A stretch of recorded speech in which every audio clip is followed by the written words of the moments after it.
the first thing I want to talk about is hours of service. So could you describe what those hours of service, what you're supposed to do, how that's supposed to work? Sure.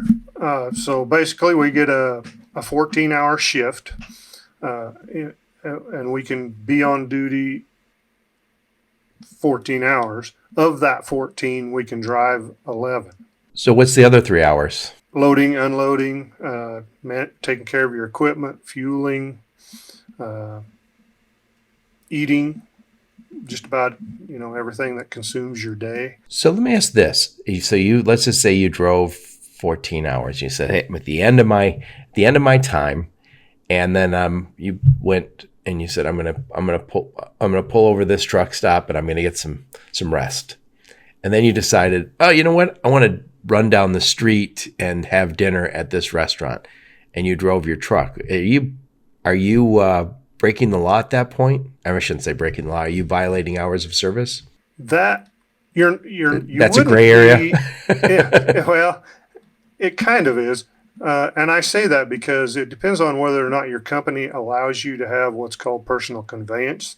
So you could do just that. You could take your truck and go down and get something to eat and come right back to the same spot, and that is allowed in the regulations. But not all companies allow you to do that, because can be a gray area. Right. So you're allowed to work 14-hour shift. By the way, my friend Dean Croak was on the podcast from DAT. He said, he goes, think about this. He goes, 14 hours is the shift. He goes, which is basically twice as much as the average person is working. He says, so just take that into account. But you're allowed, of those 14 hours, you're only allowed to be actually driving for 11. And the others is, waiting to be loaded or unloaded, or all the clerical stuff that you guys have to deal with. Right. Yeah.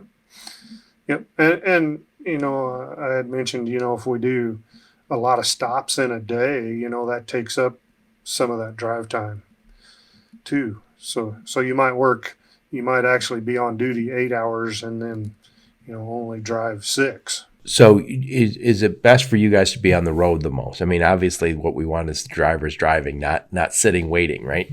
Right. Well, the old adage is if that truck's not moving, it's not making money.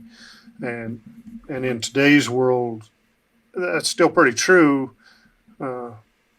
Maybe it could be corrected to say it's making the most money when it's moving, or the driver's making the most money when the truck is moving.